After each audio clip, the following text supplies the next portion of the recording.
Hello students, आज हम human retroviruses के बारे में पढ़ेंगे। आइए तो शुरू करते हैं। रेट्रोवायरसेस एक आरएनए वायरस है। So retroviruses are RNA viruses and ये single stranded positive sense enveloped virus होते हैं। इनके पास इन्वेलप प्रेजेंट होता है एंड ये इनकी शेप जो होती है वो इकोसाहेड्रल होती है। स्टूडेंट्स, इनको ऑल अदर आरएनए वायरसेस से कैसे डिस्टिंग्विश किया जाता है, तो इनके पास एक अनयूजुअल इंजाइम प्रेजेंट होता है जिसका नाम होता है रिवर्स ट्रांसक्रिप्टेज, जो कि इसको अलग बनाता है आरएनए दूसरे अदर आरएनए वायरसेस से। स्टूडेंट्स, इनका नेम ही सजेस्ट करता है रेट्रोवायरसेस। तो रेट्रो मीन्स रिवर्सल, सो ये एक रिवर्सल वायरसेस है। And students, as we know, RNA serve करता है as a template for DNA synthesis. Students, दो जेनरा होते हैं ह्यूमन इंटरेस्ट के। इनके रेट्रोवायरसेस के दो जेनरा ऐसे हैं जो ह्यूमन इंटरेस्ट के हैं। First is HIV 1 and 2, that is human immunodeficiency viruses 1 and 2, and the second is human T cell leukemia viruses 1 and 2, HTLV 1 and 2। Students, अगर हम इनकी स्ट्रक्चर की बात करें तो the viral envelope form from host cell membrane contains 72 spiked knobs. These consist of a transmembrane protein TM. So students, ये जो viral envelope है वो फॉर्म होते हैं किस चीज़ से? होस्ट सेल मेम्ब्रेन से ये वायरल इन्वेलप फॉर्म होते हैं एंड इनमें 72 spiked knobs होती है and these consist of a transmembrane protein TM, and ये कंसिस्ट होते हैं transmembrane protein TM and GP41 which is linked to the surface protein SU GP120 that binds to a cell receptor during infection.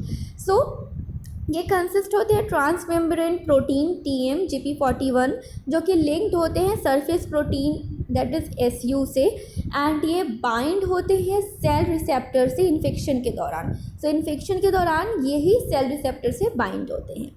And the virion has cone shaped icosahedral core, and जो virion है उनकी कोन shaped icosahedral core उनके पास present होती है containing the major capsid protein CA, जिसमें major capsid protein contain करते हैं, ये प्रेजेंट होते हैं। एंड कैप्सिड और इन्वेलप के बीच में एक आउटर मैट्रिक्स प्रोटीन प्रेजेंट होता है MA। स्टूडेंट्स, दो identical copies positive sense single stranded RNA genome का। सो इनको रेट्रोवायरसेस को हम डिप्लॉयड कहते हैं। ये रेट्रोवायरसेस जो है वो डिप्लॉयड होते हैं। क्यों डिप्लॉयड होते हैं? क्योंकि दो आइडेंटिकल कॉपीज़ प्रेजेंट होती हैं positive sense single stranded RNA genome का, इसीलिए ये डिप्लॉयड होते हैं। एंड जो इंजाइम की बात करें तो reverse transcriptase, integrase and protease enzyme इनके पास प्रेजेंट है। खासकर रिवर्स ट्रांसक्रिप्टेज इंजाइम इनके पास प्रेजेंट होता है जो कि इनको अदर आरएनए वायरसेस से अलग बनाता है। स्टूडेंट्स, HIV पार्टिकल की स्ट्रक्चर की बात करें तो जैसा कि हमने देखा था कि इनके पास ये इकोसाहेड्रल शेप के होते हैं, ये इन्वेलप्ड होते हैं। सो इनके पास इन्वेलप प्रेजेंट होता है एंड आप देख सकते हैं ये इनका मैट्रिक्स प्रोटीन है। सो ये इनका मैट्रिक्स प्रोटीन है, ये कैप्सिड प्रोटीन है। आप देख सकते हैं इनका जीनोम जेनेटिक मटेरियल कैप्सिड के अंदर इनक्लोज्ड है। सो ये कैप्सिड प्रोटीन प्रेजेंट है इनके पास एंड साथ ही साथ इनके पास इंजाइम्स प्रेजेंट है like protease, reverse transcriptase and integrase enzyme protein present होते हैं इनके पास। एंड लिपिड बाइलेयर मेम्ब्रेन भी प्रेजेंट है इनके पास, जो कि इनकी जो मेम्ब्रेन है वो होस्ट सेल से ही बनती हैं। एंड इनके RNA डाइमर आप देख सकते हैं क्योंकि ये डिप्लॉयड होते हैं। So this is RNA dimer. ये है HIV पार्टिकल। अब HIV पार्टिकल की डिटेल स्ट्रक्चर की बात करें तो जैसा कि अभी हम पढ़ रहे थे, आप देख सकते हैं इनके पास GP120 एंड GP41 प्रेजेंट है। इनके पास ये लिपिड मेम्ब्रेन है, ये होस्ट सेल प्रोटीन है, आप देख पाएंगे। ये HIV RNA है, इनके पास इंजाइम प्रेजेंट है रिवर्स ट्रांसक्रिप्टेज एंड साथ ही साथ इंटीग्रेज एंड कोर एंटीजन आप देख सकते हैं, कोर एंटीजन प्रेजेंट है, ये मैट्रिक्स प्रोटीन प्रेजेंट है। सो ये है HIV पार्टिकल का होल स्ट्रक्चर। अब हम देखें HIV-1 की बात करें तो जैसा कि हम पढ़ रहे थे कि इनका जो RNA है वो एज अ टेम्पलेट सर्व करता है फॉर DNA। सो आप देख सकते हैं जेनोमिक आरएनए है जो कि रिवर्स ट्रांसक्रिप्शन की वजह से, क्योंकि इनके पास रिवर्स ट्रांसक्रिप्टेज एंजाइम प्रेजेंट है, इसलिए रिवर्स ट्रांसक्रिप्शन हो पाता है एंड देन वो कन्वर्ट हो जाता है HIV DNA में। सो आप देख सकते हैं कि जो जेनोमिक आरएनए है is being converted in DNA। सो ये कन्वर्शन क्यों हो रहा है? आरएनए ट्रांसक्रिप्टेज एंजाइम की प्रेजेंस की वजह से।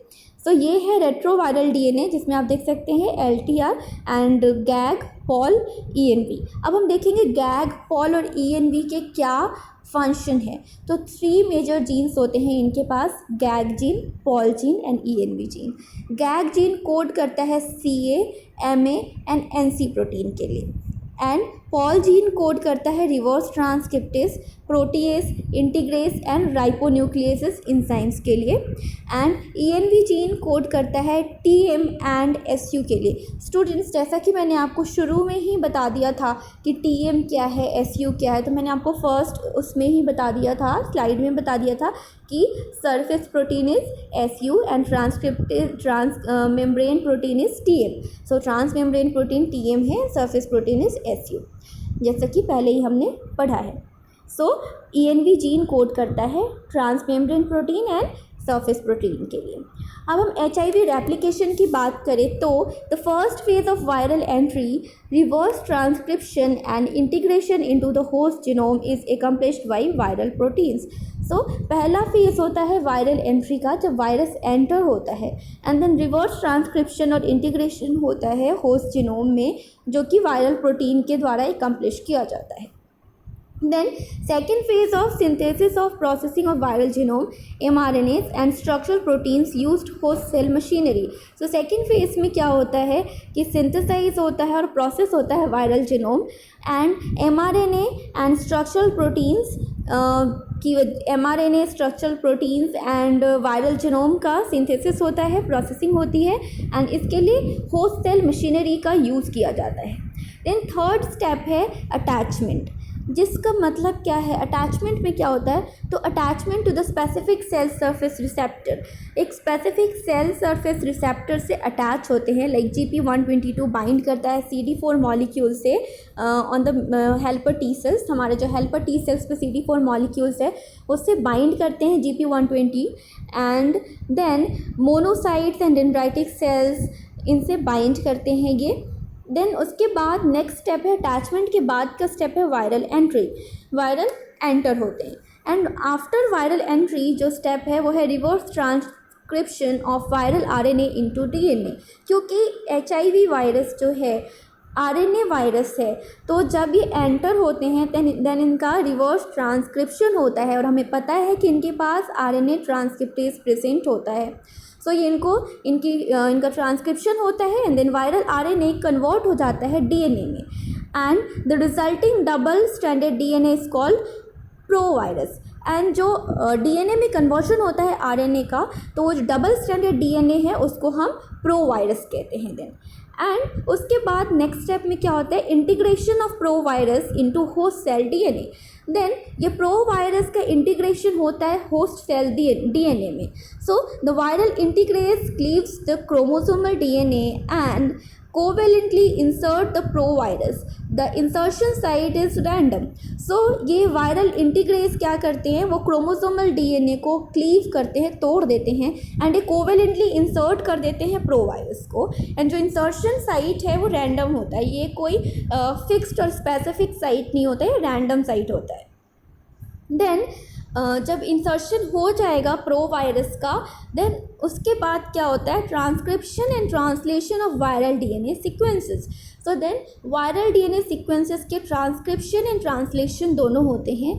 The provirus is transcribed into full length mRNA by the cell RNA polymerase 2। So जो प्रोवायरस है वो ट्रांसक्राइब होते हैं फुल लेंथ mRNA में, एंड सेल पॉलीमरेज एंजाइम 2 के द्वारा ये ट्रांसक्रिप्शन होता है, ये ट्रांसक्राइब्ड होते हैं। देन इसके बाद नेक्स्ट स्टेप में इनकी असेंबली होती है, क्योंकि ऑलरेडी वायरल जो जीनोम है, mRNAs है, स्ट्रक्चरल प्रोटीन्स है, ये फॉर्म हो चुके हैं होस्ट सेल मशीनरी को यूज़ करके। देन इनका असेंबली होती है इनकी, एंड देन इनका मैचुरेशन होता है। सो मैचुरेशन ऑफ प्रोजेनी वायरस होते हैं लास्ट स्टेप में। ये है वायरल रेप्लिकेशन। आप देख सकते हैं HIV वायरस एंड उनके स्टेप्स देख सकते हैं। सबसे पहले तो HIV वायरस एंटर होगा एंड ये सेल मेम्ब्रेन से इसकी अंदर एंट्री होगी। देन एंटर होने के बाद क्या होगा कि एज वी नो वायरस ये RNA वायरस है, तो ये इनका ट्रांसक्रिप्शन होगा, ये कन्वर्ट होंगे डबल स्ट्रैंडेड DNA में रिवर्स ट्रांसक्रिप्टेज एंजाइम की मदद से। एंड देन इसके बाद ये सेल न्यूक्लियस के अंदर एंटर होंगे एंड यहाँ इनका इंटीग्रेशन होगा, देन इनका ट्रांसक्रिप्शन होगा एंड हम जानते हैं कि ट्रांसक्रिप्शन के बाद वायरल प्रोटीन फॉर्म होंगी एंड देन इनका रिकन्स्ट्रक्शन होगा एंड देन ये न्यू वायरस फॉर्म हो जाएंगे यहाँ पे, क्योंकि इनकी जो वायरल प्रोटीन है, जीनोम है, स्ट्रक्चर है, वो ऑलरेडी फॉर्म किए जाएंगे अलग अलग एंजाइम की हेल्प से। एंड देन उसके बाद रिकन्स्ट्रक्शन के बाद एक न्यू वायरस की असेंबली, न्यू वायरस बन जाएंगे, इनकी असेंबली होगी and after assembly maturation and then maturation के बाद ये दूसरे नॉर्मल सेल्स को इन्फेक्ट करेंगे। सो ये है इनकी रेप्लिकेशन साइकिल। अब हम बात करें HIV की, तो acquired immunodeficiency syndrome AIDS was first reported in US इन 1981। तो HIV कॉज करता है एड्स एंड ये पहली बार रिपोर्ट किया गया था US में 1981 में। By 1984, AIDS was recognized as an infectious disease caused by a virus and 1984 तक एड्स को रिकॉग्नाइज किया गया था एक इन्फेक्शियस डिसीज़ के तौर पे, जिसका कारण एक वायरस को बताया गया। सो HIV का ट्रांसमिशन कैसे होता है? सो HIV के ट्रांसमिशन में जो सबसे ज़्यादा इम्पॉर्टेंट अगर हम बात करें कि किस वजह से ये ट्रांसमिट होते हैं, तो वो है sexual contact. So HIV is present in semen and vaginal secretion either homosexual और हेट्रोसेक्सुअल कॉन्टैक्ट। सो HIV वायरस जो है वो प्रेजेंट होता है सीमेन में एंड वेजाइनल सिक्रीशन में। सो चाहे होमोसेक्सुअल और हेट्रोसेक्सुअल कॉन्टैक्ट है, यहाँ से ये ट्रांसमिट हो जाते हैं, ट्रांसमिशन इनका यहाँ से हो जाता है।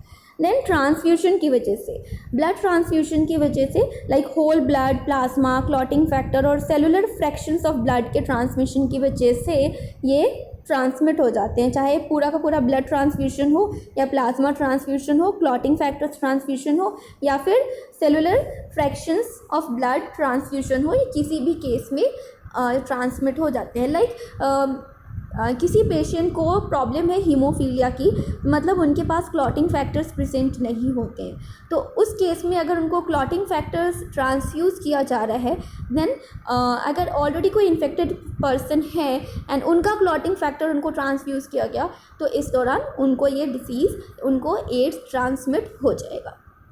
देन नेक्स्ट है कंटामिनेटेड नीडल्स, लाइक एक्सीडेंटली और sharing needles by drug users. Like accidentally या फिर आपने किसी ड्रग यूज़र के साथ आप शेयर कर रहे हैं नीडल्स को, तो वहाँ से चांसेस होते हैं HIV के ट्रांसमिशन के।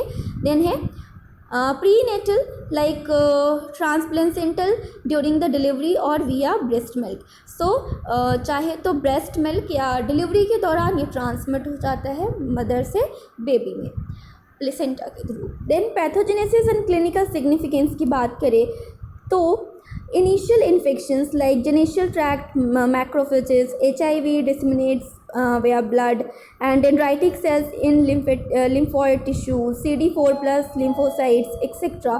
ये इनके पैथोजेनेसिस में इनिशियल इन्फेक्शंस के तौर पे इनके एग्जाम्पल है।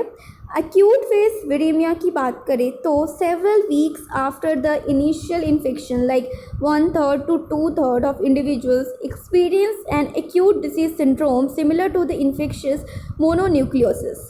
So circulating antibodies appear in 1 to 10 weeks after the initial infection. So ये सीरो कन्वर्शन जिसको हम कहते हैं। Then latent period, latent period में क्या होता है, लाइक इनकी पैथोजेनेसिस की बात करें तो इनके इन्फेक्शन के स्टेजेस हैं। फर्स्ट है इनिशियल इन्फेक्शन। इनिशियल इन्फेक्शन में जैसा हमने देखा कि जेनेशियल ट्रैक्ट मैक्रोफेजेस, HIV डिसेमिनेट्स ब्लड के थ्रू होते हैं, या CD4+ लिम्फोसाइट्स वगैरह, ये इनिशियल इन्फेक्शन के में है यहाँ पे। एंड एक्यूट फेज विरेमिया की बात करें तो इसमें क्या होता है कि several weeks after the initial infection, initial infection के कुछ वीक्स के like 1/3 to 2/3 of individual experience an acute disease syndrome similar to infectious mononucleosis. So like 1/3 to 2/3 individuals ऐसे हैं जो एक्सपीरियंस करते हैं एक्यूट डिसीज सिंड्रोम, जो कि सिमिलर होता है इन्फेक्शियस मोनोन्यूक्लियोसिस के जैसा.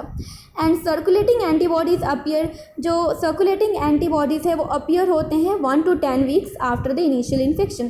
सो इनिशियल इन्फेक्शन के 1 से 10 वीक के बाद ये एंटीबॉडीज़ अपीयर होते हैं.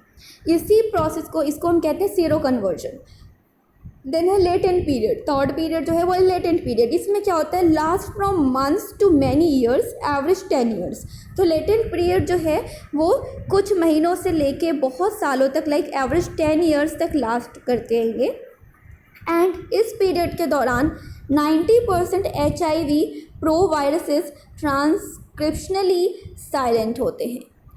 And although there is a continuous loss of CD4 plus cells in which HIV is replicating, and क्या होता है कि continuously CD4 plus cells का loss होता रहता है जिसमें HIV replicate करते रहते हैं और active replacement होता रहता है, stem cell multiplication का एक्टिव रिप्लेसमेंट होता रहता है.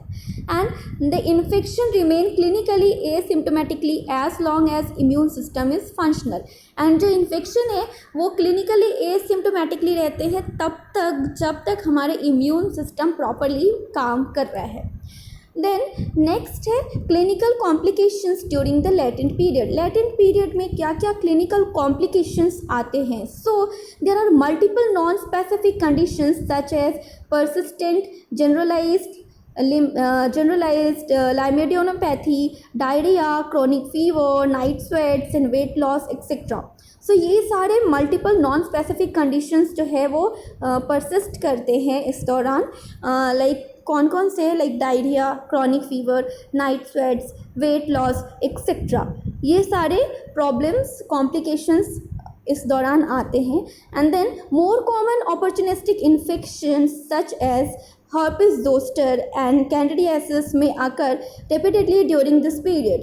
सो बहुत ही कॉमन अपॉर्चुनिस्टिक इन्फेक्शंस, जैसे कि जैसा हमारा इम्यून सिस्टम वीक हुआ तो कुछ अपॉर्चुनिस्टिक पैथोजन हैं, वो अपॉर्चुनिस्टिक पैथोजन इन्फेक्शन कॉज कर देते हैं, like herpes zoster and candidiasis. ये रिपीटेडली इस पीरियड के दौरान होता रहता है.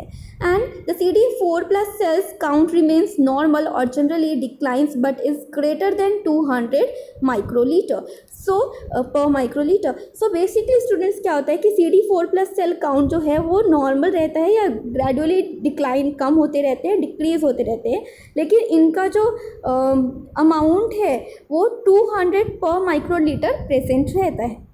And progression from asymptomatic infection to AIDS is not certain.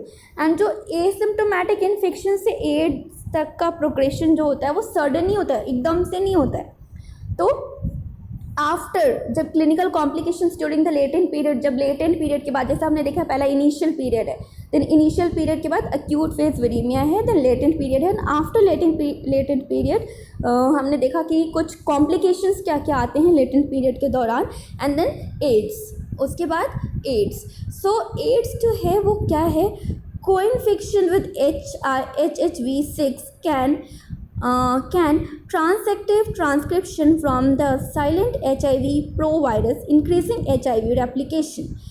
Any stimulation of an immune response causing activation of resting T cells also activated HIV replication. So, appearance of HIV mutant with altered antigenic specific which are not recognized by the existing humoral antibody or cytotoxic T lymphocytes also contributes to progression with CD4 plus count falling below 200 per microliter and appearance of serious disease and opportunistic infections.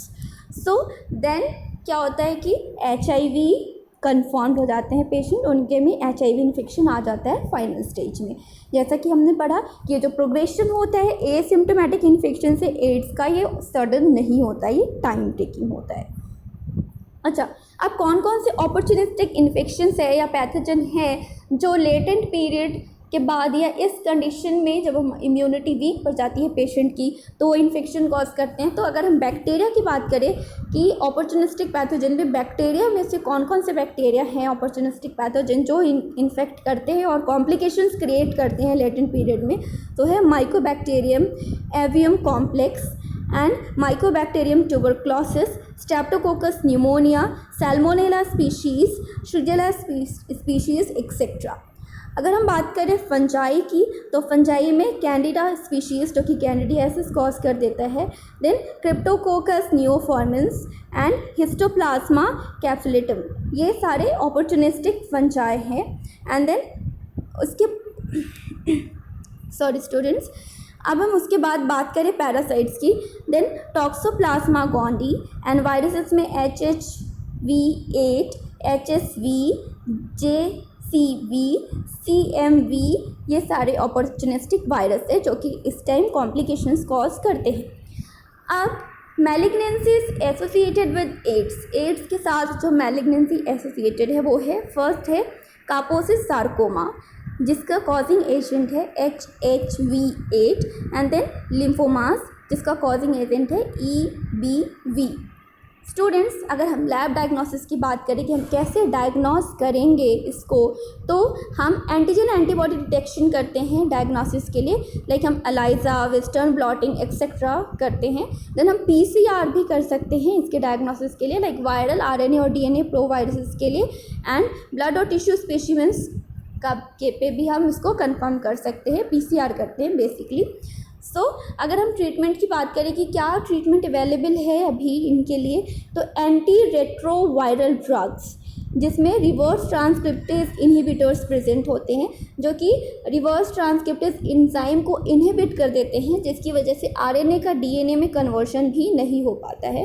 Then protease inhibitors present होते हैं जो कि protease enzyme को inhibit कर देते हैं। सो treatment में हमारे पास एंटी रेट्रोवायरल ड्रग्स प्रेजेंट है जो कि रिवर्स ट्रांसक्रिप्टेज इनहिबिटर्स होते हैं, प्रोटीएज इनहिबिटर्स होते हैं। Then multi drug therapy like RT has no proofreading activity resulting in production of many errors during the viral DNA synthesis which leads to mutation in all HIV genes and accumulation of mutant viral strains. In presence of an antiviral drug, there is a strong selection for mutations that confers resistance to that group. So हम multi drug therapy use कर सकते हैं।